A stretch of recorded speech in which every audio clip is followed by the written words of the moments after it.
Kia koutou, everyone, and welcome to our hearing. Could we please start to join me for the karakia?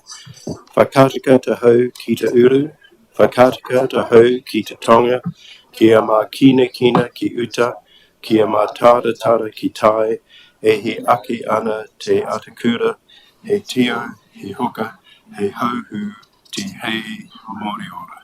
Thank you. And welcome to panel members and to officers.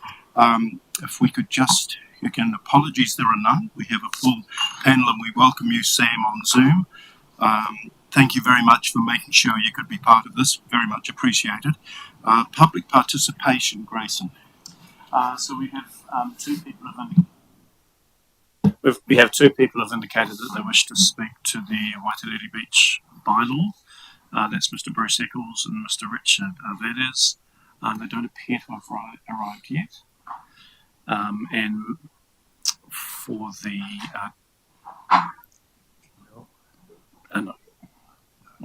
this one. Thank you, Grayson. Late items? There are none, but I'll just identify for the record that we're here for two hearings today, the Freedom Camping Bylaw, draft bylaw, and a request for a remission of DC contributions. Declarations of interest. Mayor Burney. Thank you, Chair.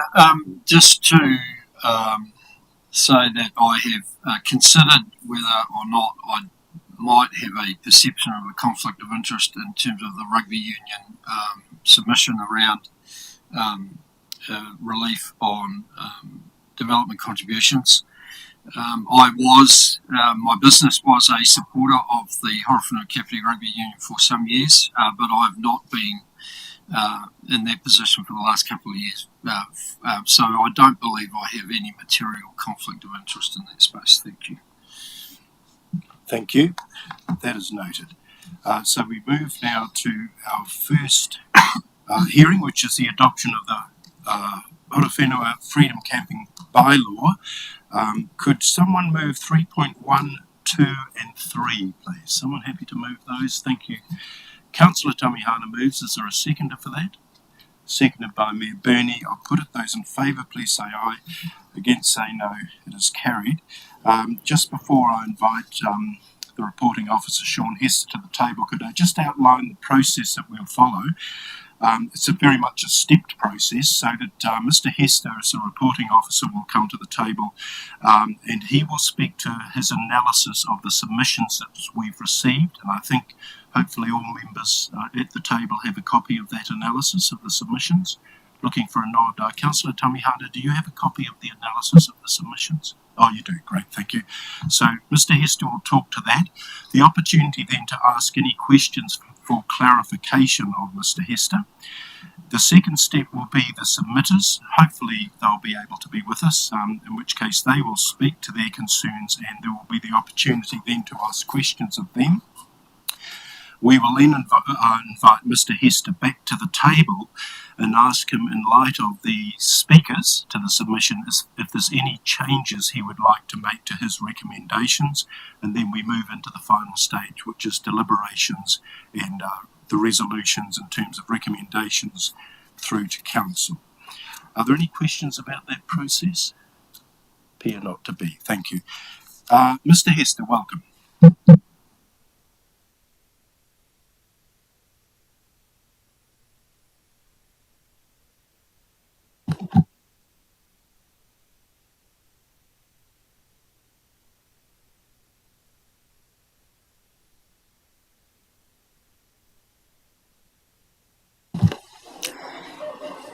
Thank you, Councillor Allen. As the Chair, I've just wanted to thank everyone to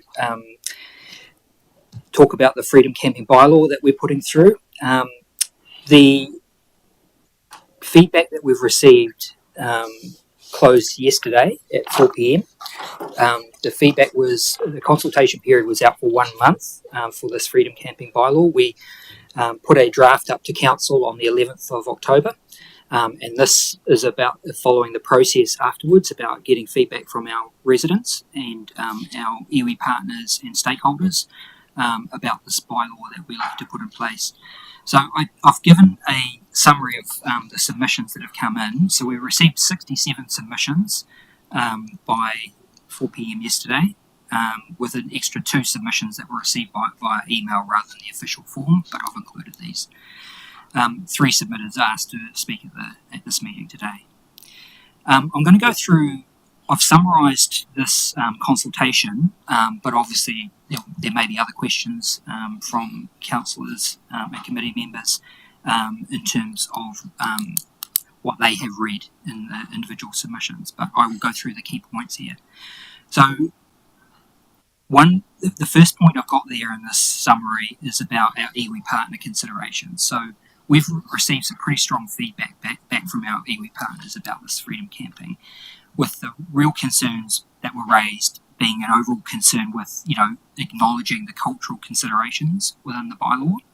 So, for example, how Maori interests will be recognised, and the ability to access and stay within the coast or the river systems during very important times for them, like cultural harvesting. Other parts too, like, for example, collecting resources like weaving materials and medicines, for example.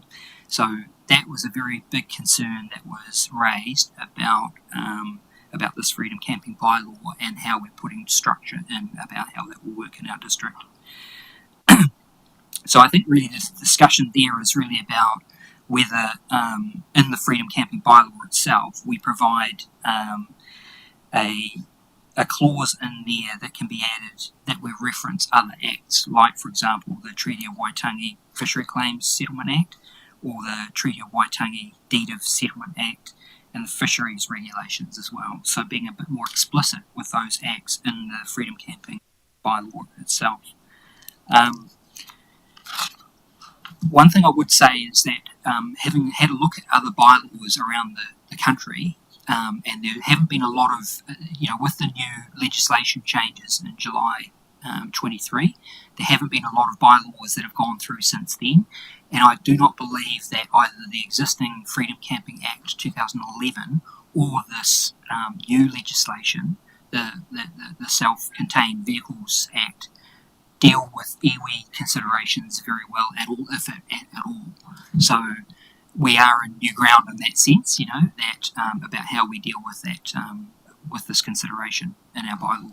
But I do stress the point, it's been made very clear to me as an officer that that's very important to iwi, that we, that practices about how they're utilising these areas continue. So, we finished with item 1. Yes. In that case, I'll just pause for questions. Are there any questions specific to item 1, the iwi partnership considerations? There appear to be none. Item 2, Mr. Hester. So the other key question in this bylaw, and in the paper, the report that was put to council on the 11th of October, officer recommendation at that point was that with the changes to central government legislation, we could, as a district, put in a bylaw which follows the rules that are toughening up at a central government level. For example, in terms of, it's about the detail about self-containment here with vehicles. So, for example, at the moment there's a blue sticker system which, vehicles are self-contained, certified as self-contained, but they only at this point require a portable toilet within that vehicle. The new transitionary rules that the central government legislation came in July of this year, they are looking at a 20-odd month period of transition to a new certification system, which will then require certified or self-contained vehicles to have a fixed toilet within the vehicle itself. So at that point on the 11th of October, it did make sense when we were going to the trouble of doing a bylaw for this to actually give people certainty about what our rules were going to be in the district long term. Interesting that with the feedback that's come back through the consultation period, as well as other information that I've kind of been gathering in terms of how this is all working, I think there is a risk for us to go into a tougher regime for this 20 months, just because we can do that through the bylaw. I think that probably the safer option would be to stick with the existing rules and follow the central government legislation that will be mandatory in terms of changes in July or June or July 25. I think the other uncertainties that we've got too is that we have a new government, so they are obviously looking at the whole legislative agenda that they have, as well as what's happened previously. So I think there is some concern that we may be going down a route that may have to be changed again reasonably quickly if that's the way that panned out. So I think probably the safer option here would be to actually stick with the existing rules, and then the mandatory rules come in 2025. Thank you. Are there any questions? Councillor Tukapua. I support that approach Sean has recommended, but I just for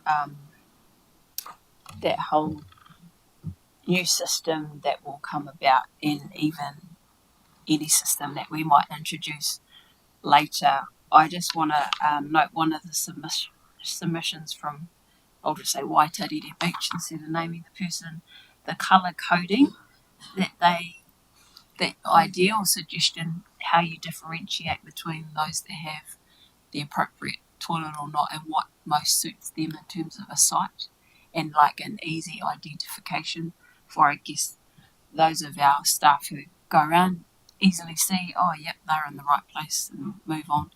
So there's no, it eliminates confrontation or anything like that. But I just like the fact that someone's put that in there. I think it's worth a mention so they know we do read their submissions. Thank you, and that's noted. Did you wish to respond to that, Mr. Heston? One thing I would respond to is that the certification process by central government is very fixed in place. So the stickers that get used that certify a vehicle are very much imposed upon us. In that sense, we don't have the freedom to change that at a local level. Thank you. Mayor Boone. Sean, you alluded to the fact that we're one of the earlier councils, doing this, and also to the fact that government might change the rules. Are we getting ahead of ourselves a bit? Do we really need to do this now, or are we just trying to get ahead of this summer? What's your sort of logic behind why you're doing this now? I think what's happening is that I think there is more freedom camping going on in the district, and I think with the roading, the regional roading changes that are going on are making the Horowhenua a lot closer and getting a lot more use, and I think we can expect more of that, and this is a way that we can control that activity going on, I believe, Bernie. Yeah. Thank you. Are there any further questions? Councillor Tamianga. Kia ora, Sean, thank you for that. I suppose the only question I was probably going to ask, and I support the recommendation as you've presented it today also, but I suppose I was thinking about if we maintain the current where we are. I was actually thinking about most of the areas that we're looking to put the bylaw around have public toilet facilities, and so I was sort of thinking, where in that space do we have space? Because not everyone's going to have a vehicle that can have the standard that's going to be needed to come to those places. So it was just about, will we have flexibility in these places for where we do provide toilets and things. So that was all. Can I just answer that, Councillor? One thing I would mention to the committee here is that we have got central government funding to do an assessment on data collection on what's going on with freedom camping in our district. And what I feel is that if this is the first time we've put this bylaw in place, right, and we're proposing it, we can do iterations of this bylaw in the future. So, for example, if I think it's about $20,000 I have from central government through the Tourism Infrastructure Fund, that to essentially be able to get data collections, because there's a number of companies that are doing this, so we can see exactly what is going on in our district. I think that will be a very important piece of information for us to inform how where people are going, how they're using it, and their views about it, as well as our residents as well. Thank you. Further questions? There appear to be none, so move to item 3, those specific areas of concern, starting with Waikawa Beach. So in terms of both Waikawa Beach and also Hank Edwards Reserve, which is within Waikawa, of the 67 submitters, there's been 11 submitters feedback with quite strong objections about Hank Edwards Reserve. So just so that everyone is aware, we don't have a lot of council land in Waikawa Beach that we could accommodate this without causing any major issues. Hank Edwards Reserve is right in the middle of that township there. We've done quite a big upgrade on the toilets, etc. there, but I do admit that it is in quite close proximity to houses nearby. And I think certain council activities that maybe have happened on that reserve in the past, for example, things like recycling bins and the noise of bottles, etc., has probably caused some irritation for neighbouring residents, and probably, this may be another step, that way with freedom camping going on beside them there. So there's 11 objections to that, but one submitter did actually want freedom camping at Waikawa, mainly because they're not resident there. They used to be, and want to be able to have the opportunity to go back there. Thank you. Are there any questions? Mayor? Oh no, that's all right. No questions. So, Okay, thank you. Councillor Allen, I'll just add to that. In terms of Waikawa, I think, yes, we have put it in the draft as an option for a freedom camping site there for just 2 vehicles, but we do have Parakawa Reserve just a little bit down the highway, which has got room for 8 berths there. And so it's not like we don't have options that are fairly close by for freedom camping. Thank you. C. Waitariri. Waitariri Beach. So we had sorry. Question about Parakawa. Oh, sorry. Oh, Yes. in the schedule, it's I guess named as a live-in site, which I'd consider Oho. It's at the bridge there at Oho River. Just for clarity, because then it shows that there's a spread of sites district-wide, not just in some areas and not in others. Thanks for that. That's good. Yes. That's noted. Thank you, Councillor Tupu. So back to Waitariri. Okay, in terms of Waitariri Beach, we had 2 sites there that we had chosen, one being on the foreshore car park at Waitariri Beach, and the other being at Waitariri Domain. So we had 5 submitters that objected to Waitariri Domain, citing neighbours, potential proximity to neighbours and the potential impacts on them. So where we had the parks chosen at Waitariri Domain, it's approximately, just so people are aware, approximately 11 to 12 metres away from the boundary of private houses. And it is in a little bit of a dip there, Waitariri Domain. So you potentially could get noise there. One thing I would say, of those submitters, some of them were commercial camp operators as well, so they are going to have a view about freedom camping overall, I believe. I think in terms of the discussion here, it is conceivable that if we did think that Waitariri Domain was probably a step too far as far as a freedom camping site, I think having the site at the foreshore would be sufficient at this point. Thank you. Questions? There appear to be none. Thank you, Mr. Hester. So we are on Foxton Beach, Whitebait Creek. So in terms of Whitebait Creek, I'm not sure, there might be some people around the room who are aware that we had some quite significant issues about whitebaiting activity going on this season, and the negative impacts on residents beside that creek. So we have a reserve area there that we have in the draft put in as a prohibited area for freedom camping, and the submitters that have submitted to this consultation have pretty much underlined that approach. They've supported that being a prohibited area. Open for questions. Right, there appear to be none. Sorry, Councillor Tupper. Two, the attached maps, is that the level for the Flagstaff Street? Is that those cars on your right of the hashed area? Is that a signal of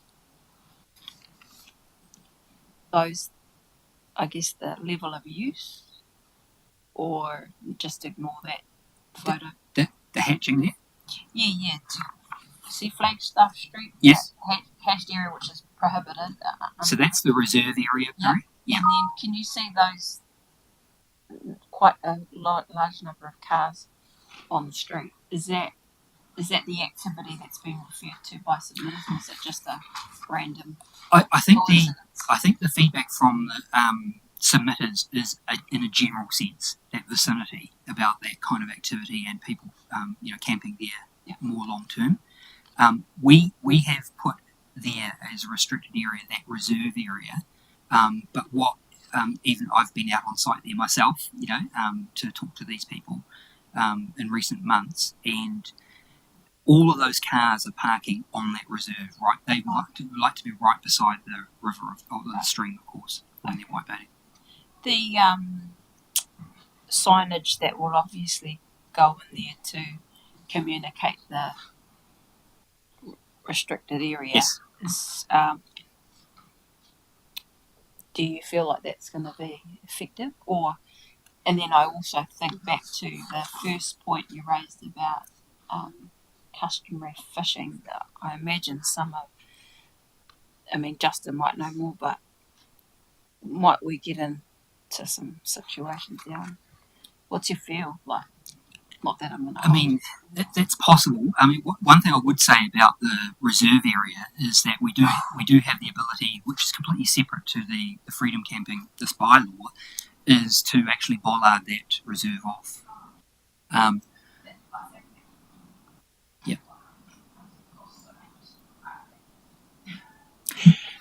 I think with it being related to this freedom camping, we could possibly squeeze that in under our budget that we've got from central government for this freedom camping work.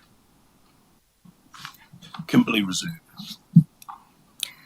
So in terms of Kimberley Reserve, this is an existing camping site that we have run on a permit system, very popular place, and I'm pretty sure there are some committee members who have attended and stayed there as well. At the moment, it's run with a 4-day maximum allowable stay. Our team have also had a process in place where people can apply for an extension for 2 days only. But what we don't do is have people reapplying all the time and staying there long term. We have a 5-day turnaround period where people need to vacate the site before they reapply. So 3 submitters gave feedback about this, about the length of stay allowed at Kimberley Reserve. So 3 of them wanted the 4-day duration to remain, and 1 submitter wanted the 4 days extended to 10 days. As an officer, I don't have a view on this. I think it's a good site, and we're really pleased that people enjoy it a lot. But I will throw it open to the committee in terms of the debate about the duration. Any questions for clarification? Pretty clear, I think. Yep. Okay, thank you. So, Councillor Tupper, sorry. One of my, and I don't know, maybe I get some clarity from the chair, but one of my questions was going to be for Sam, because he's mentioned specifically on Kimberley Reserve and an adjustment that was made. Or that's for later when we're talking, rather than what's the question? I think we'll make that part of the deliberations. Okay, ask that then.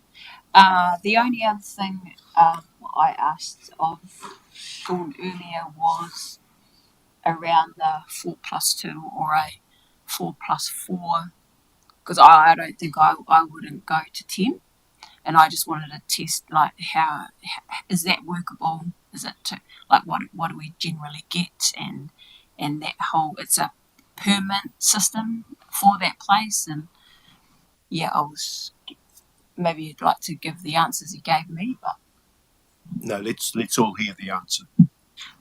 Can you just repeat that, Perry? so I asked you about is it a workable, or is it too much to go to a 4+4 rather than a 4+2 we currently do? Given that there was the request to 10, I know that others who like to stay a week, but and the way in which that reserve is used, it is only seasonal anyway, but also families that go there because they can't afford another holiday option. So yeah, was 4+4 too much in your practical and expert opinion? So just to answer that, from my perspective, I don't think there's any issue with a 4+4 versus a 4+2. Just so that councillors are aware, we have our security company doing checks on that on a daily basis in terms of checking permits, etc. And if there are any issues, we utilise that service. So that would be continuing regardless. So I don't personally see any issues with that. Any further questions about Kimberley? Mayor Burney. Sean, so when people come in and apply to go to Kimberley Reserve, would most of them ask for more than 4 days initially, and then you tell them that they're only allowed to stay 4 days? Most people just ask for 4 days, to be honest. Yes. Okay. Yes. All right. And with how many then stay longer and think that they might not need to reapply for it? It's not that common, actually. No, it's not that common. And our security company is doing those checks and making sure people have got that permit. So that is followed up with pretty smartly. But no, it hasn't been a major issue. Thank you. Any further questions on Kimberley Reserve? There appear to be none. Donnelly Park, Mr. Hester. Thank you, Councillor. So 2 submitters gave feedback that they did not agree with Donnelly Park as a freedom camping site, just citing really, I guess, the busy nature of this being a sports ground site, as well as potentially, with it being very busy on, say, Saturday or Sunday mornings with sport on. The enforcement aspect of asking freedom campers to move on, having a restriction of, say, 8 a.m. that they have to depart by. Both the submitters, I will say, were again from the commercial camping ground world. So they have a view about freedom camping overall, I think. But no submissions or feedback through from residents, essentially. But if people are aware about where we had positioned that, it's a reasonable distance from residents, or on the road beside Donnelly Park entrance. Any questions on that one? Appear not to be. Oh, just a general one. So the impact, if we were to remove that, the impact in terms of providing a good scattering effect of freedom camping opportunities would be minimal? So, although we have Kimberley Reserve, which is a sizable camping area, which is nearby to Levin, and we've got Parakawa, which is in Ohau, further to the south, but still not that far from Levin. No, it is absolutely true. We're not that well served with sites within the Levin township. However, I think we discussed this a little bit earlier, Councillor Allen, that I will stress this is an iterative process. So when we get more data about what freedom campers want, from our district, including Levin, I think that will inform what happens, as well as the fact that there's quite a bit of development going on and impacts going on Levin at the moment. For example, the O2NL. Are there opportunities that we could have a site, with land being revoked or something in 2 or 3 years' time, that we accommodate that? Thank you. If there are no further questions on Donnelly, we will move to Playford Park. So I've put Playford Park in here, even though it was not in our draft document. It was mentioned by 4 submitters that they wish to have Playford Park added to the list of prohibited areas. But I will just stress that, for context, that 3 of those submitters were having commercial camping ground backgrounds within our area, and also one was from a holiday park sort of industry body as well. So again, they can have a firm view about freedom camping overall. And I would say that, I've got it here in my summary, our team manage Playford Park as a sports ground, and we're fully au fait with what the issues are there. We're not aware of any major concern about freedom camping on that park. Thank you. Alice, a thumbs up to you. Any questions? Councillor Tukupu. My question is not for Playford Park. It's more about the request for additional places or spaces other than what we have on offer. The one is I wanted to know status of Adventure Park. This wall next to the basketball court had motorhome friendly parking spaces, and it's not on the schedule. Is that because of the lease has changed and what we can? Okay, if we could just clarify, please. Absolutely, thanks, Councillor. So with the Levin Adventure Park, obviously it's not owned by council, so this freedom camping bylaw is applying to council-owned land only. But so yes, things have changed in terms of the lease over the road at the LAP. But what we can do is have a discussion with Mapuka Tribal Authority about their appetite for carrying on with that site as a freedom camping. But I will stress that, I don't know if people have noticed the signs, but it's a New Zealand Motor Caravan Association site only. So it's only for their members. They also, so I'm going to abbreviate to NZMCA here to help myself out. They also have they opened up a large motor caravan park up in Foxton, if people are aware, up at the racing club land there, which an officer like myself helped to facilitate. But that is for their members only. So, yeah. Thank you. Mayor Burney?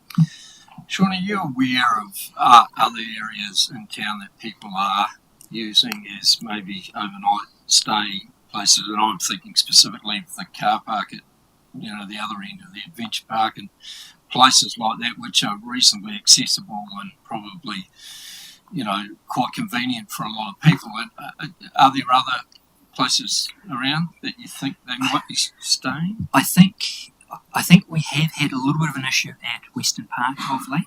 I don't know if people are aware of that one, but yeah, there has been a little bit of. But I think the other thing is it's not just about the sort of standard freedom camping activity going on. Sometimes we've got elements, and our district is no different from elsewhere going on in the country, where we have people who are homeless or who have got nowhere, they've got very few options. So we know that there are people around suffering those situations as well. And I will be quite explicit that the central government legislation that came out in July of this year is very explicit about how local authorities deal with things like homelessness, and to treat it very differently, that it doesn't fall inside the freedom camping rules. Any further questions on Te Māori? There appear to be none. Look, could I just take the opportunity to... Oh, sorry. Sorry, Dan, I'll just go through Te Māori if you want, because we talked about yes, I'm ahead of us. Totally ahead of us. I snuck that one through. So I'll just mention briefly about, which is our last on our list as well, about Te Māori Park. So we've had 3 submitters, a couple of them late yesterday, expressing concerns about Te Māori Park as a freedom camping site.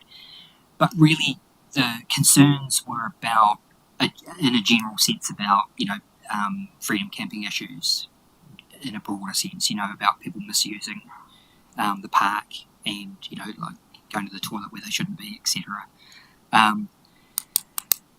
With Tamari Park, again, we have another option which is in the list, which is not that far away from Shannon, which is in Mangahao, where it's a lot quieter and a lot more doable, as it were, for a freedom camping site. Tamari Park, we're going through. Obviously, we've got the Better Off funding project that we're going to do a redevelopment in that southern part of that park, and if we're not ready for Tamari Park, because it may be reasonably contentious there, we could defer that and have it as a later iteration of the bylaw. So I guess where I'm coming from is that it's not like we don't have any options which are close by to where we're suggesting. Mayor Bernie? So the domain wouldn't be an option? The Shannon domain? I guess it could be. Again, it's a busy sports ground as well, though. So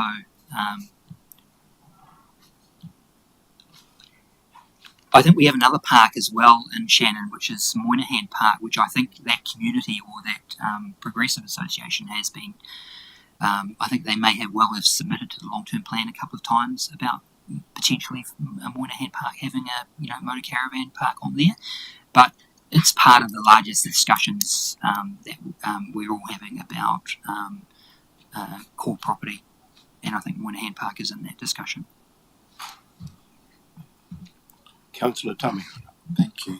I just wonder, Sean, just around Te Māori and where those concerns are being raised, is it more around a cultural aspect, or is it actually just in general people are worried about that stuff that you've raised? I think it's more general. Justin? Yeah. Well, there was one submitter, Lani, who had concerns about that beside where the hotel establishment is. I think there were concerns about our development in the southern part for that broader reason from her as well. But she's again expressed it in terms of this freedom camping, having a freedom camping site there. And through you, Mr. Chair, just to respond, because I suppose some of the feedback I've picked up around a couple of councillors over there has been that the support that I heard around it was because they wanted to attract people into the town. Yes. And so while we're looking at alternate sites, again, it takes them away. So I'm just sharing that there was an ideal to hopefully that would encourage people to use the central town hall. Indeed. Kia ora. Any further questions on Te Māori Park? You're not to... Just yes. the discussion piece at the bottom of your paper, Mangahao, and then on the schedule it says maximum 3 nights, 3 vehicles. Is compared to others where mostly they're 1 or 2, this one's 3. Any reason for? I can guess or assume, but you tell me. I think the reason there is because it's quite a quiet spot, and I think there's quite a lot to enjoy in terms of walking, etc. up there for freedom campers, and it's also very low impact. So it's quite away from any residents and also any impacts on that township that way. So I think we tried to maximise the stay, but still, keep it reasonable in terms of that length. So just in general, I think that's because I think there was one, people might notice there was one submitter who said, well, it'd be better to be consistent across the whole district and have, say, for example, either 2 or 3 nights stay everywhere.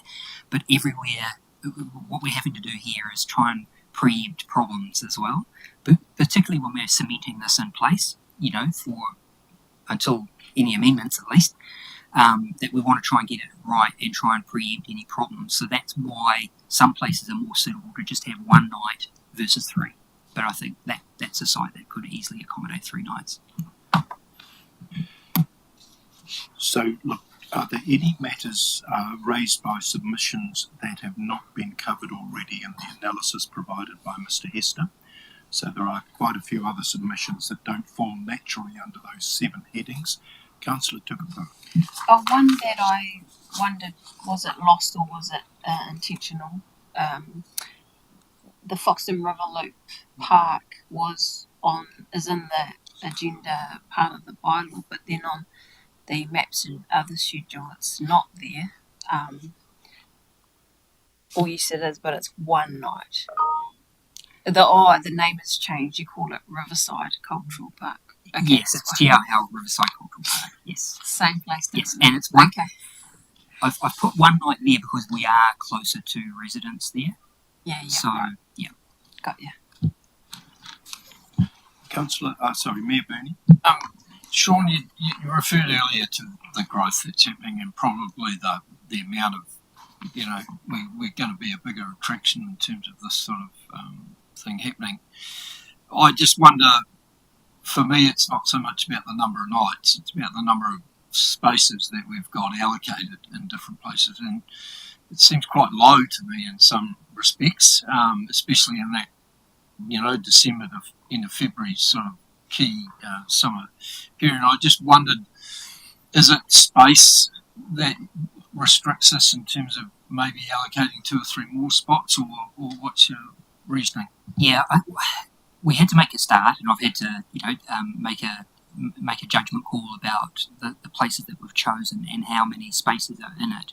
But we're also having to balance up other activity going on at those sites as well, Bernie. So, for example, at the foreshore at Waitariri, very busy during summer. So, absolutely, we want to be able to accommodate freedom camping, but we have to balance it up with other recreation going on and visits to the beach as well. Councillor Tamiya. Yeah, and I suppose that's just sort of touched on a tiny issue for me that probably arose after the opening of the surf club actually on the weekend.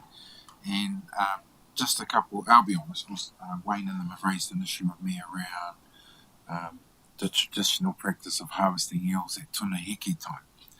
And by having freedom camping availability at Waitariri Surf Club, there was some concern raised to me about the visual sight of people seeing the practice. So I don't really know how to address it, Sean, just other than to say there is a little bit of a fear about exposing, I suppose, some of that cultural, intellectual property that's held by those that practice. And now we have a big facility that actually looks straight down on it, but then we're also going to encourage some freedom camping that I suppose right now doesn't consider that seasonal practice and whether we actually want people staying there during that particular time. So only comment to raise, because I think we've got an opportunity to explore, as you say, when this bylaw is reviewed with the new Crown government legislation. Do you wish to comment, Mr. Hester? Okay. More in the area of deliberations. So following on from that, how many car parks altogether at Waitariri Beach, and then of that there's just the 3 reserved for this? So just like a overall number versus how much. And then the other question was around Parikawa. I wondered if 8 was on the heavy side, and I'm just, because in comparison with others, I know I'm familiar with it. I've probably been there twice this year, not to stay but to visit. And I think maybe 6 in that space is probably what I'd lean to. But I mean, if 8 you think's all good, then I'll support it.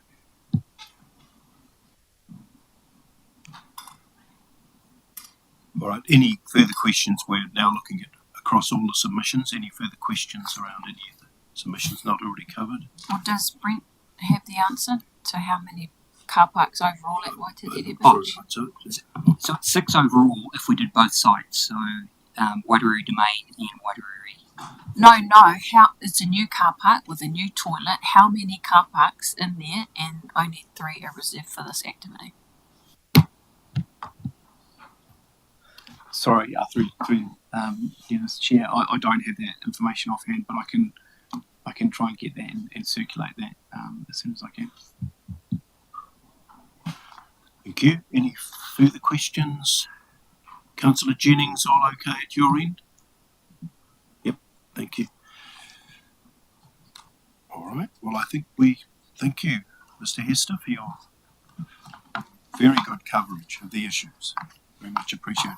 So we now move to deliberations, and I wonder if it might be useful to go back to the beginning of the analysis of submissions and just address them each in turn, and then see if there's anything we've missed. So if we move back to number one, the iwi partner considerations, there's a recommendation there about a specific clause being added, which sits at the bottom there, which recognises the intent and refers to those three specific acts. Just to move the process along, is anyone prepared to move that recommendation? Councillor Tamihana moves it. Someone prepared to second? Seconded by Councillor Tukapua. Discussion?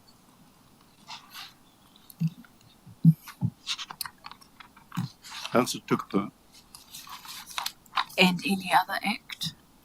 Like there's a Reserves Act I don't believe is on there that is relevant to that. These three. Well, the coastal claims. So specifically you are suggesting we include and any other? Councillor Nina Horichipara knows it more intimately than me, but I think it's 1950. So we could get it, but anyway, the inclusion of that, or you could just put in any other act. But it's too broad. So anyway, but I do support it.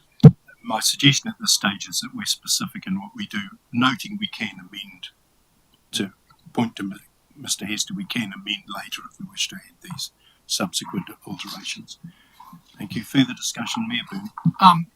Probably a question in terms of clarity around what this actually means and enabling iwi to have, their access to customary fishery rights. What does that impact have actually on the freedom camping law? I mean, does it mean that iwi then have the ability to just freedom camp without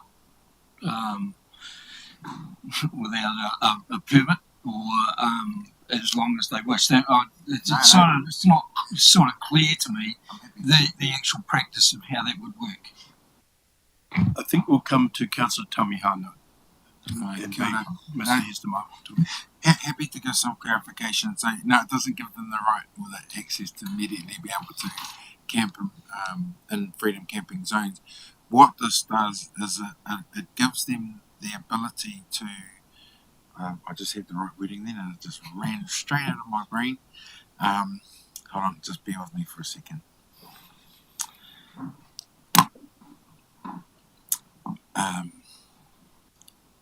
In practice, they, under these acts, require a permit.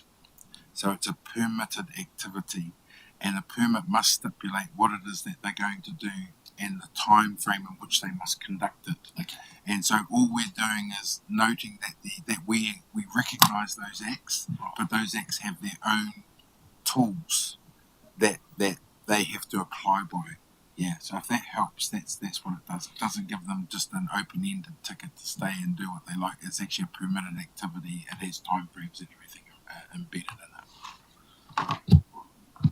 So, just trying to give me. So, if they wish to stay, they've still got to apply for a permit. Absolutely. Yeah, If that activity is within one of our areas, yes, absolutely. yeah. But there'll be a permit that they would bring to say this This is is why what we we do. And Mr. Hester? Can I just add to that? In the some of the excluded or the prohibited areas that we've got, like for example Kuku Beach or Hokio Beach, on the maps you will see there's very, very little of HDC owned land that we're actually talking about there. But that's I just come back to that's what the freedom camping bylaw is applying to. Yeah. So unless there's further discussion, I'll put it. Is there anyone wish to speak?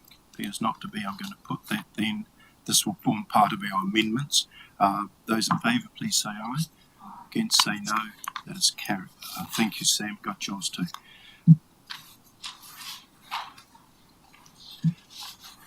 Over onto page 2. This is about the fixed versus the portable toilets. There's an either or. The officer recommendation is the second, the or, which is retaining the status quo in terms of the blue tick sticker certification, which allows the portable toilets in the meantime. Is there someone prepared to move that recommendation? So Move. move. by Councillor Tukapua, seconded Councillor Jennings. Did I see your hand? Thank you. Discussion. Appears to be none, in which case I'm going to put it. Those in favour, please say aye. Against, say no. Thank you, Sam. Are you a no, Sam? No, it's not. He's an aye. Oh, okay. No, he's an aye. Okay. Thank you. Yeah, I'm in favour. Sorry for the lag. Yep, sorry. No, that all good, all good. So it is carried unanimously. Thank you. Moving now to recommendation number 3. 3A and B, and the recommendation is that it be removed from the listed sites. This is Waikawa Beach, Hank Edwards Reserve. Is anyone prepared to move that? I don't have a mover. No, okay, so we're going to keep it there. Right. So is someone prepared to move the alternative, which is to retain? I'll move. Okay, move that we retain Hank Edwards, seconded by Councillor Tamihana. Discussion? Appears to be none. I will put it. Those in favour, please say aye. Against, say no. That is carried. Waitarere Domain, and recommendation there is that freedom camping be limited to the beach foreshore only, that the domain not be included. Someone of a mind to move that? Mayor Burney moves. Is someone seconding? Where it's the foreshore only, not the domain. So are you happy to second? No. Okay. Is there anyone prepared to second? I will second that. Open for discussion, Mayor Burney. I think Mr. Hester's probably outlined the reasoning why quite succinctly for me, that it is quite close to some of those residential properties, but also the foreshore to me is the obvious point in Waitarere, where I think would be a lot easier to maintain, to have some oversight over, and I don't think Waitarere Beach needs two positions in quite close proximity to one another. So yeah, comfortable with the one position in Waitarere. Thank you, and I'll speak to it in a moment. But first of all, just information requested before Councillor Tukapua. Over to you, Brett. The number of car parks.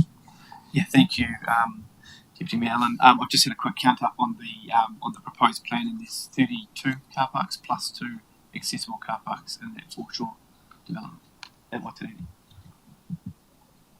And just, I do echo the sentiments expressed by Mayor Burney. Just to add that this is very much a living document. This is where we start at Waitarere. As demand increases, we can still revisit the option also of the domain if we wish to. So I'll call for a division on that, I think. So the recommendation is it be limited just to the foreshore. Those in favour, please raise your hand. Oh, sorry, did you want to speak? Yeah. Oh, okay. Okay. So I would support that if, now that we know that there's 32 plus 2 car parks in that one place, I'd like to increase it to 4 vehicles if you're removing that second site. When you talk about oversight and things, I mean, to my knowledge, at the domain they were part of the camera trust. There was a camera there anyway, so I mean, it provides a level of security or certainty for any concerns around behaviour and whatnot. So that's why I was in favour of keeping the domain, because and also knowing that Waitarere is one of our hotspots, I guess, destinations for holiday periods particularly, and we do this whole destination management. You come to the Horo Whenua, but I'm not, there's we got motels and things, but very limited. You know that we need more hotels and things, and until those options are online, I think removing this opportunity. So if you were open to increasing another car park at the Surf Club car park of the 32 plus 2, making the 3 to 4 at the very least, then I would support it. Otherwise, I'll be voting no. Mayor Burney, your thoughts? Comfortable with that? As am I, and I'm just checking. Oh, can someone please get Councillor Jennings back on Zoom? He's dropped out. I'm just going to call a brief recess till we get Councillor Jennings back, because he may have a view on this.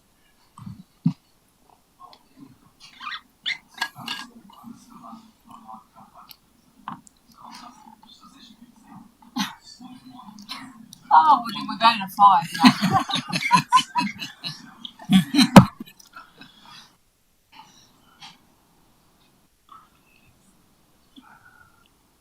I see. Here he is. I went back in. You're back on, are you, Councillor Jennings?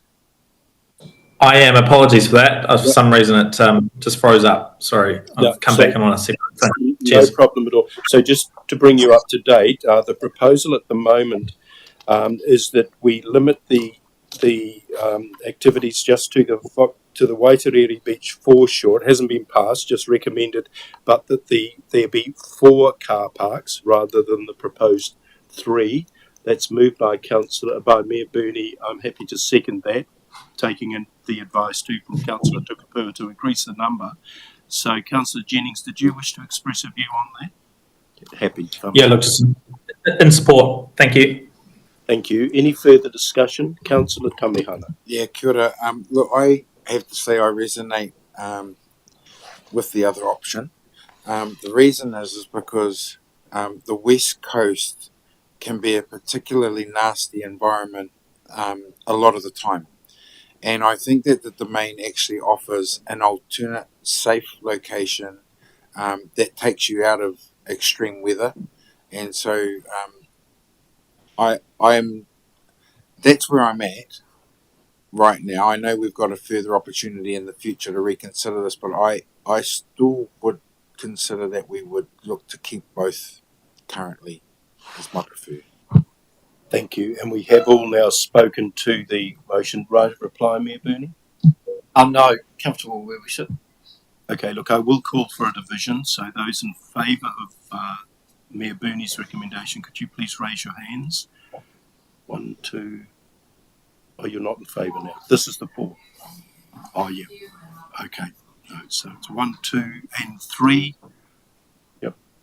So we have a majority, 3 out of 5. Yeah, so that is carried. Thank you. Moving now to D, which is the reserve land beside Whitebait Creek, and the recommendation is that it be included in the prohibited areas for freedom camping. I'm very aware of that area myself, and very aware of the angst, to put it mildly, that is created in the local community with that absolute backlog of camper vans on that side, and quite a lot of turf warfare can break out as a result. So I'm actually prepared to move that it be included in the prohibited areas, if there's a seconder for that. Yes, happy to second. Thank you, Councillor Jennings, second. Yeah, Whitebait Creek, yeah. Thank you, Councillor Jennings. Open for discussion. I think I've had my say. Any further discussion? Councillor Tamihana. As a user and a supporter of the activity, I do support that we need to manage that area extremely much better than currently, and it's not our issue, it's just the way that it's currently being used. What I'm very, very mindful of is that creek is predominantly left for a lot of our elderly, for our community, Māori and European. And so one of the things in doing what we're doing, and I heard the talk about the bollard installation and that, and I get that, but I'm just a little bit concerned that we don't overcook it, and we don't have some flexibility to allow our old people that struggle mobility-wise. And I just, I'm not interested in the freedom of the people camping, but I'm definitely interested in how we manage the site that allows that good access for particularly those users, because the users we're identifying that are causing the issues aren't them. It's other parties. So that's all I wanted to offer. It's how we would do that. Did you have any thoughts on that, Mr. Heaton? It's quite a tricky one to balancing act with that one. Yeah. I understand your concerns, Councillor Tamiho. I'm just not sure how to do that. Any further discussion? I think maybe I think there's a need to do this today. I don't have any doubt. I think what I'm looking for somewhere along the path is what does the design going to look like? Because the bollards, when you install bollards, you take away critical parking areas anyway. And so it's how those bollards are provided that also provide on-street parking. Is that what I want to call it? But without having that flexibility to be able to park your camper there and stay there for multiple, or for any night, to be completely honest. So that's just a comment. We've got to think about it as we go forward. Thank you. Acknowledged. Any further discussion? Anyone who's not spoken who wishes to speak to that? Appears not to be, so I will put that then, which is that Whitebait Creek be included in the prohibited areas. Those in favour, please say aye. Against, say no. Aye. Thank you, Sam. Gotcha. It is carried. Thank you. Kimberley Reserve, and the question is the 3 days or the 10. Open for discussion. Mayor Byrne. I'm comfortable to move 4 days plus the right to maybe another 4 days. But I wouldn't like to see it extended beyond that. I'm happy to second that. Okay, that's been moved by Mayor Burney. 4 days with the right to extend for another 4. Seconded by Councillor Tamihana. Discussion. Appears to be none. We will put that then. Those in favour, please say aye. Against, say no. Aye. Thank you, Councillor Jennings. That's carried. Where are we now? We're at Donnelly Park now. Deputy Mayor Allen, could I remember there was a question I wanted to ask of Sam? You said to hold until now. That was in reference to which one? So it was in reference to a submission where his name was mentioned. Yep. About Kimberley Reserve, and I guess he was lobbied, you could call it that. And do you know which one I'm referring to, Sam? That lady from Roslyn Road, and between you and Brent. So what it is that summer's here. The actual weather of it arrives late these days, and then kind of the summer draws out longer at the end. And there was a request to, and it was done in this particular case, for that first school holidays, just 2 weeks shy of the Easter when we normally close it, could it be kept open? And it seemed to work, or was effective, or favourable. I don't know, Sam, if you can shed some more light on it. And the request really going forward was, can the season all go to that first school holidays, or are we going to just leave it as is? Yeah, with your permission, Chair, I'm happy to answer that question. Yep, go for it. Yeah, look, thanks, Councillor Tukapu. Yeah, absolutely. A request from a constituent to consider and to lobby for extension of the season, and so put that to Brent and the team, and they went away, looked at the feasibility of that, and also took into account any sort of budget implications. And at the time, and Brent might want to elaborate on this, but it was felt that it could be managed within existing budgets and was feasible and workable in terms of management in that space. So the constituent was very happy, obviously, with that decision. And so yeah, look, I think that if there's scope to continue those arrangements going forward, then that's certainly a positive for the community. Good, thank you. All good. Yeah. Okay, thank you. I think thank you, Councillor Jennings, and I think in terms of long term, it's something that we can do a bit more analysis on and look into it. At the time last year, certainly was able to be accommodated, but we just want to make sure if we're going to make this a permanent date change for the end of season, there's no other implications there. I need to be aware of. So can I just get a indication of when that might come back for a request or decision formally, or whether it even needs to be a formal one, or is that if there was implications, does it have to go through an LTP, or it's quite, you just have to determine whether it's significant or not, and then I would think it's probably an operational matter, and that we would be able to make that decision and then inform councillors. Thank you. So we can move. Sorry, my only Oh, comment Councillor. was just that I would support the concept. Thank you. That's noted, Councillor Tamihana. Donnelly Park, I think we're up to.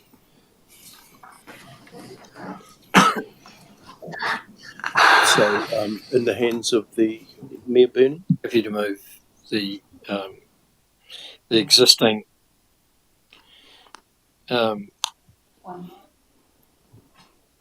yeah. Yeah, look, I'm comfortable with it. Yep.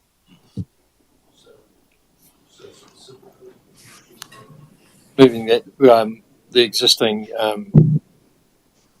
I suppose policy that we have for that site continues. Yeah. Right, thank you. And seconded by Councillor Tukapua, seconds. And thank you. So I'm going to put it then. Those in favour, please say aye. Against, say no. Aye. Thank you, Councillor Jennings. It is carried. Playford Park.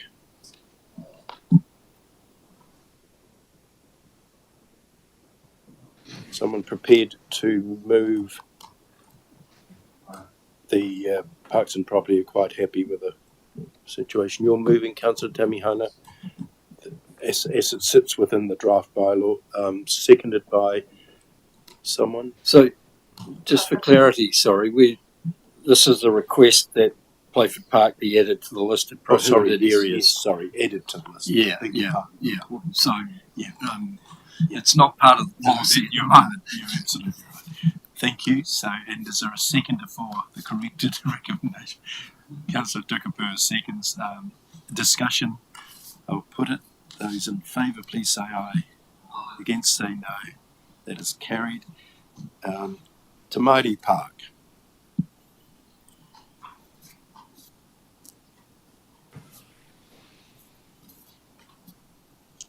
Someone wish to express a view?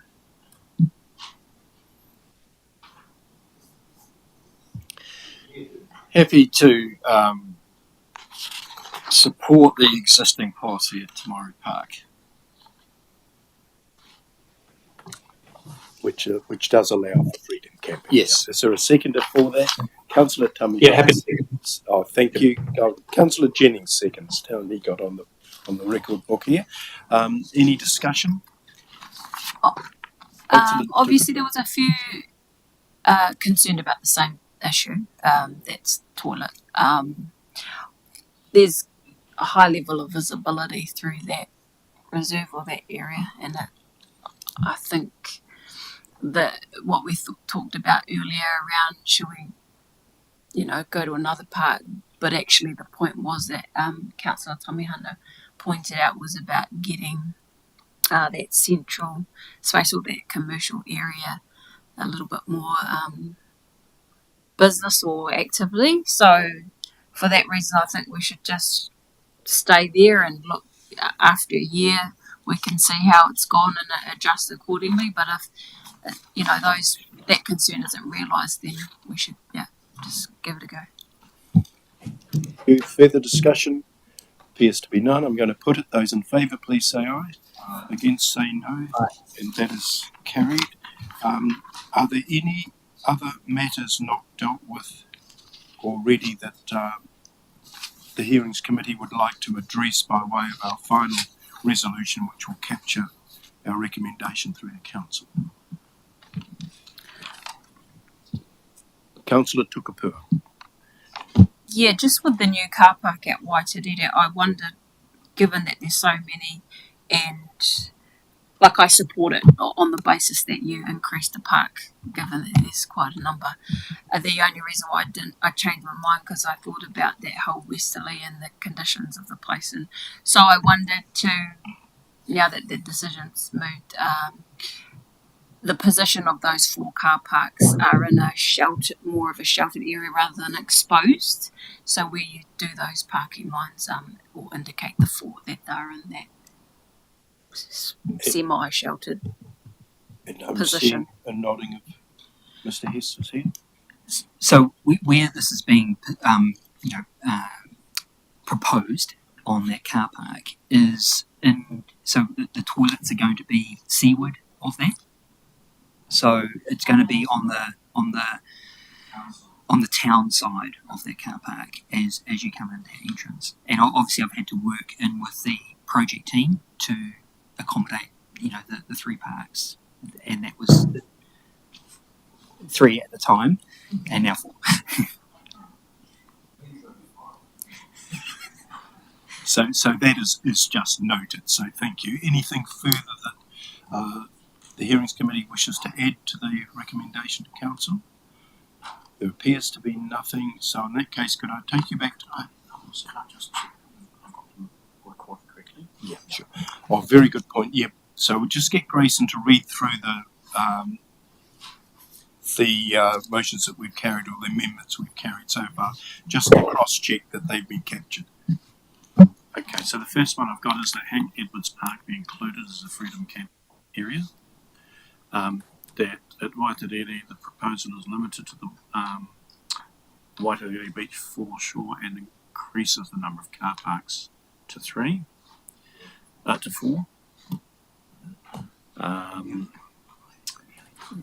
That the Whitebait Creek area be included as a prohibited area. That at Kimberley Reserve, that is changed from a 4+2 night right of extension to a 4+4 night right of extension. That Donnelly Park, that the existing policy continues. That Playford Park be added to the list of prohibited areas. And that freedom camping allowed to be continued at Te Māori Park.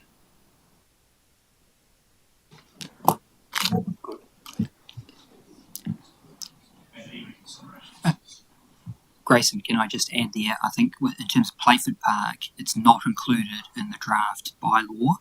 4 submitters wanted it to be included as a prohibited area for freedom camping, but I think the decision is that isn't included in the bylaw as a prohibited area.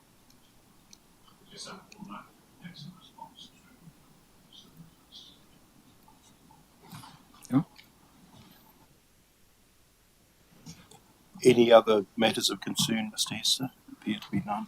Mr. Harvey, you. Thank you. So, with those amendments, I take you now back to page 7.3.4. Someone prepared to move the overriding motion, which will capture those details.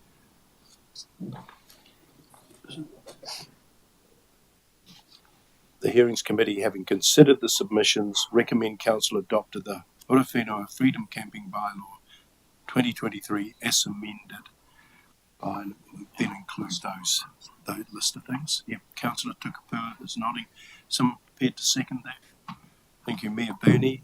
Thank you, Councillor Jennings. Any final discussion? No, just to note and acknowledge the work that went into the preparation of that bylaw. It was a new piece of work and quite a complex one. So just want to thank you very much for the work you've done, Mr. Hester, on that. I'm going to put the motion. Those in favour, please say aye. And say no, it is carried. And we'll just take a 5-minute break and then we'll move into the request for the permission of the development contribution.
Welcome back, everyone. And so we move to page 27 on our order paper, 6.2, which is the Queen Street Horowhenua Kapiti Rugby Football Union request for a remission of development contributions.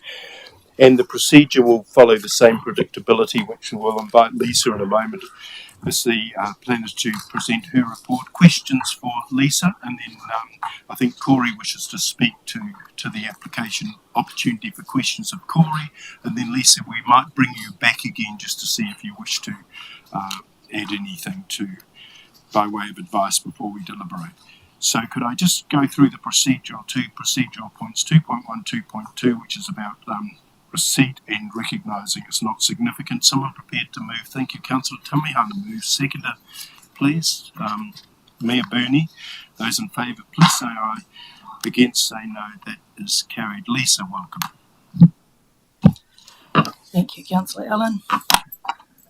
So yes, this report is on a request for remission of development contributions from the Horowhenua Kapiti Rugby Football Union in relation to the Horowhenua domain, Levin domain. The application for remission was considered to meet section 3.6.1.1a of the development contributions policy and two of the arms of section 3.6.1.2, which would allow full council to consider either full or partial remission of the development contributions. I'm expecting we can take my report as being read, and if there's any questions, I'm happy to answer. Thank you. Questions for Lisa?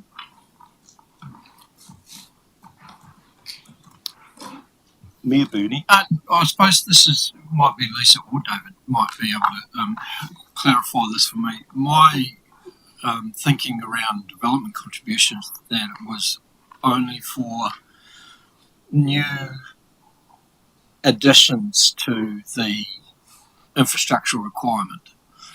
So I just want for clarity why this development would be not included in what we already have existing in terms of infrastructure, that it's not actually requiring us to do new stuff, is it? Or are we can someone just help me out there?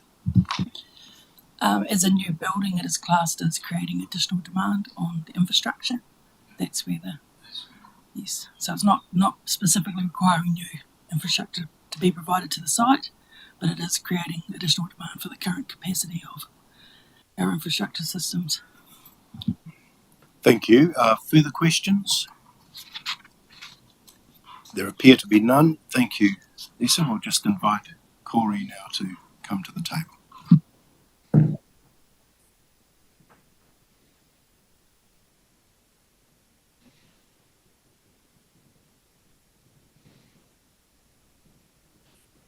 Welcome, Corey. I think you know the routine. I think it's the button on the right that you press.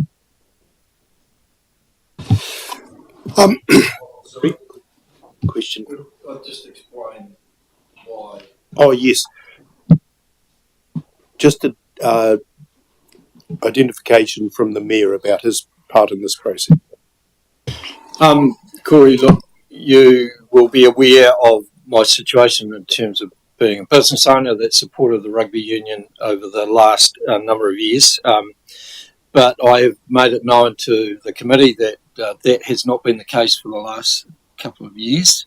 And while there may be a perceived conflict of interest in that space, I've taken some advice and been sought that the extent or significance of that does not mean that I do have a conflict of interest and that I'm okay to participate in this discussion. Thank you, Mayor Burney. That's noted. Corey. Thank you, Councillor Allen, and kia ora, and thank you all for allowing me to speak to our submission. First of all, thank you very much for your time given to this process, but also to our district. The Horowhenua Kapiti Rugby Football Union is very proud of our place in the community and what we try to do for our wider community. This building, to just give you some backstory, on Monday, the 11th of December, I clock over 15 years in the chair as CEO, and this job of building this building started within about 3 weeks of me starting the role. So I am very, very proud of what we've been able to get to, and notwithstanding the huge amount of support and partnership we've received from Horowhenua District Council. So for us, as I said, we're immensely proud of where we've got to in the process, and it has taken a long time. If I could take my submission as read and just offer some highlights, we talk about what we do in the community, and for one of our biggest overarching drivers is to try and remove financial barriers for people and for organisations to have access to community facilities. We're very proud of the Hohepa Jacob Community Rugby Centre at Playford Park, where we've been able to support fellow community groups who include Horowhenua, Kahuiako, Pacifico Māori Education Workshops, Waipu College through their elective programs, Life to the Max at Rangatahi Youth Programs, Men's Health and Wellness Programs, Whale Pacifica Horowhenua meetings, church groups through Sunday school and youth programs, preschool groups with a Christmas grotto, Horowhenua Māori Rugby Board team meetings, multi-sport coach developments, as well as our Horowhenua Kapiti Rugby Referees Association, and then outside our region, these areas of these groups that we're trying to entice to spend more time in the Horowhenua, Wellington Hurricanes, the Hurricanes, Wellington RFU, Manawatu RFU, the Hurricanes themselves, Hurricanes Power, New Zealand Rugby, and various outside colleges. So we are requesting a remission, respectfully requesting a remission from the development levies, and we wanted to just, I would like to just give you a wider picture around what it means to us to be able to do this. We are a non-for-profit entity, and our operating model is very simple. We try and do as many rugby activities as we can without posting a financial deficit. Very proud of the fact we've just posted our 15th consecutive surplus, and obviously being able to get the building to the point that it has, and we'll be able to complete that around mid to late Jan, early Feb. And we've been able to fund that through some sources of outside funding, but the majority through reserves that we've gathered through ourselves. We have just finished our participation numbers, and we're very proud of the fact that we've had 313 players extra join rugby. And if we're talking, because we are Horowhenua Kapiti, I note that Kapiti follows Horowhenua always first. Horowhenua boy, unashamedly. So the Horowhenua component is we have 2,515 registered players within the Horowhenua district that are registered to schools, primary schools, secondary schools, junior club and senior club. Last year our total numbers was 4,261, and we've increased to 4,574, and in fact have surpassed pre-COVID numbers. So for us, we're able to continue those rugby activities, and the funds that we use, that we gather, are used in those areas so that we can continue to promote that for the community. Lastly, just around diversity and inclusion, we're forever working in that space of how we're going to make sure that we represent who we represent. So we're very proud of the fact that we sought and appointed a Pacifica independent director. We're very proud that we're one of only 2 provincial unions that have Māori voting rights in our constitution and Māori membership.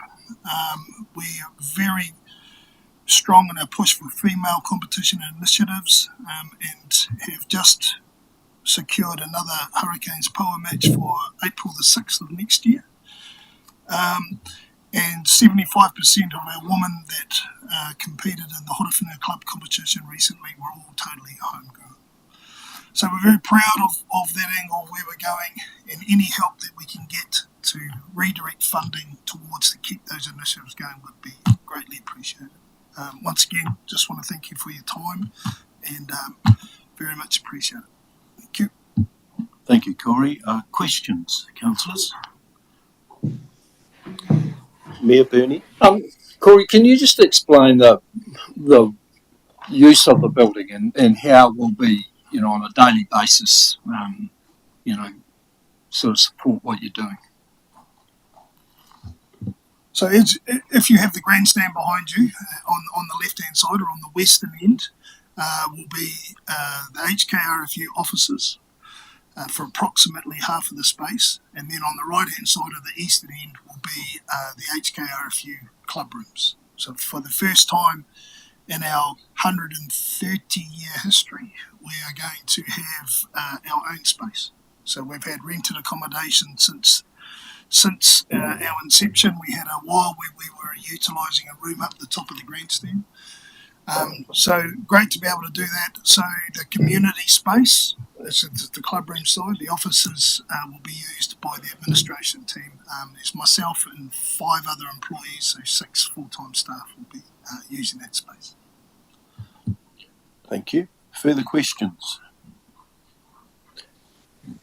And Corey, you will have read the officer's report, Lisa's report, and noting 6.10 Roman numeral 3 financial records show that the proposed development will not be able to proceed without a reduction or remission of development contributions. You're able to confirm that that is correct? I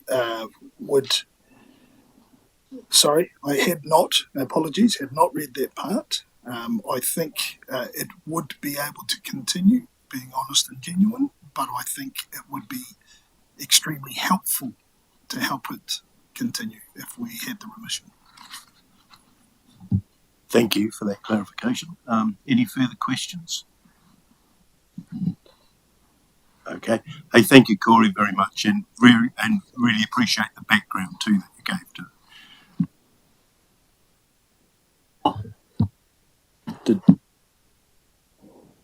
I just.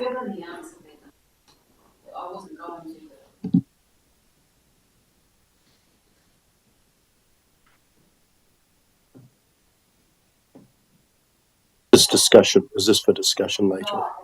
Okay, question. Corey, come join the table. Yeah. Councillor Tukapu. Given your answer to that last question, prior to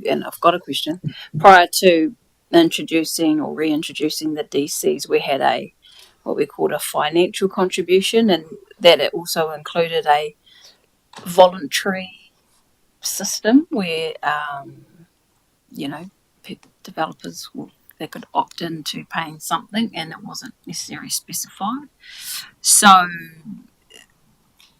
maybe 12,000, 12.5, whatever it is.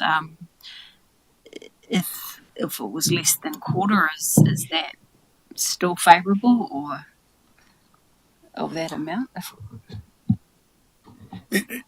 As a non-for-profit, Councillor Tukapu, we would be happy with any assistance that can help. And just to clarify my previous statement, we would have to go other places. If we didn't receive the remission, we would have to go somewhere else to find it. And I'm, with the passion I've got for the building, I'd be able to find it. Do I have it ready to go? No, but I would find it. Is a short version, but yes, anything would be gratefully received. Thank you. Thanks for clarity. Thank you, Corey. Appreciate it. Lisa.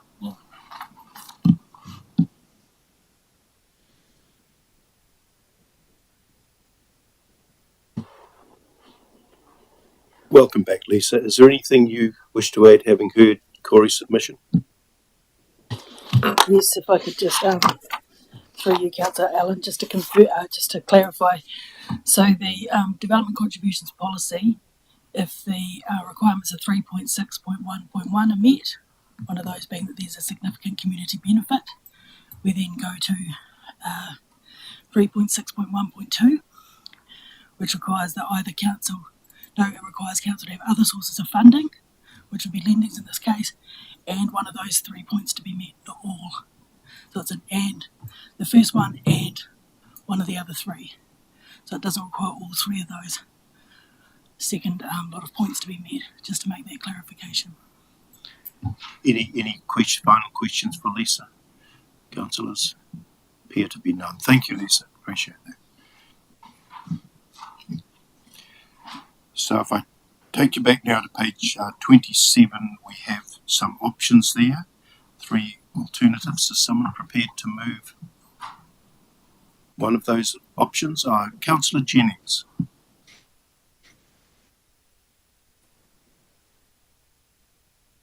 Are you on mute, Councillor Jennings? Hi, can you hear me? Got you now, thank you. Can you hear me? Yes, we can hear you. Yeah, look, I'd like to move 2.3 in relation. 2. Yeah, I'd like to move 2.3, please. That's noted. Is there a second? Councillor Tamihana seconds. Councillor Jennings, do you wish to speak to it? Yeah, just very briefly. I mean, I think that this is exactly the type of thing that we contemplated when we first brought the policy into being. The exceptions in terms of that wider community benefit. This is exactly the type of building and project that I was certainly anticipating would be captured under that heading. So I'm really comfortable that it's appropriate and justifiable for a full remission. I'm really comfortable that it meets the objectives and intent of the policy. Thank you, Councillor Jennings. Any further discussion? Councillor Tukapua. I take Sam's point. I am going to support the recommendation, but actually there was no provision for sporting club rooms in the policy, but this will make room for that going forward, I guess, not just for this, but a precedent for others. I just want to note, because this is an open meeting and will be recorded, that there are some of those significant community benefits have been outlined, but I just want to emphasise just a couple of those really key things in my view, which is there is anticipated, at least from the associations, mentioning that the usage of the facility to support individuals and families, there won't be any fees or charges, that this will be open to the user groups and organisations to utilise it free. That right there is a return to community that the value of 12 will far exceed that. And based on those updated figures provided by Corey around the level of membership across all ages, 2,500 plus, and you work that out, that's $5 a person. And I guess what I wanted to say around that cost or that DC, that work must continue. We've got to upgrade our infrastructure to allow for growth and all new developments that come online. So we will have to borrow for that. We will be loan funding that small proportion, but it includes interest as well, and over time it climbs a bit higher than that. So if we're just mindful of that and saying to community, we realise that, but the return is so much greater. So I'll be supporting it. Thank you. That important balance to the discussion. Thank you, Councillor Tukapua. Any further discussion? Mayor Burney. Look, I too will support this, and I think, as Councillor Jennings said, this is the ideal sort of scenario that I think we envisaged this policy being able to support.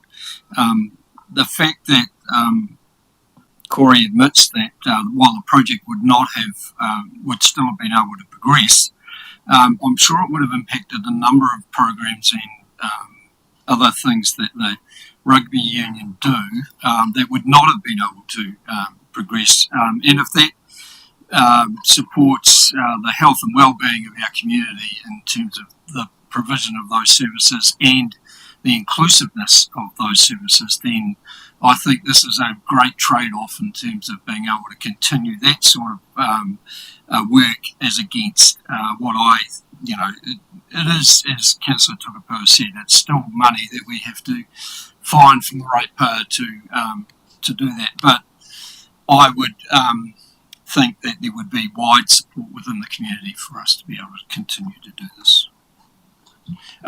One last comment. The rugby union has for many years, as Corey said,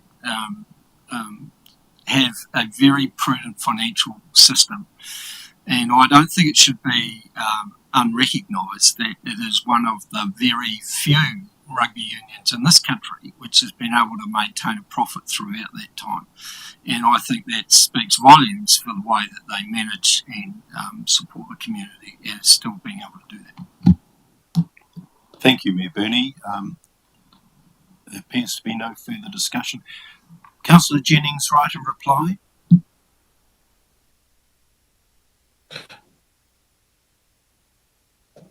Yeah, not required. Thank you, Chair. Okay, thank you. So the recommendation is the first of the three options contained on page 27, 2.3. I won't read it all out. And just to note that we have full delegation on this matter, I think, so we will inform council of the decision rather than make a recommendation to them. So I'm going to put the recommendation. Those in favour, please say aye. Against, say no. It is carried. Thank you. And that brings to an end the... Oh, have we got more? Oh, yes, of course, 2.7. Thank you. Councillor Tukapua moves. Great. Thank you. Seconder, Mayor Burney. Those in favour, please say aye. Against, say no. It is carried. And could we thank you all very much for your part you played today, and could we finish with our karakia, please? We'll all join in.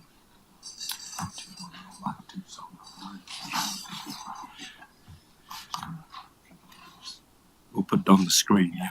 Good idea. Kia whakaaerea. Here we go. Kia whakaaerea te taha. Kia wātea ai te ara. Kia tūki whakataa ai. Kia tūki whakataa ai. Hui ai, hui ai, tai ai. Thank you very much.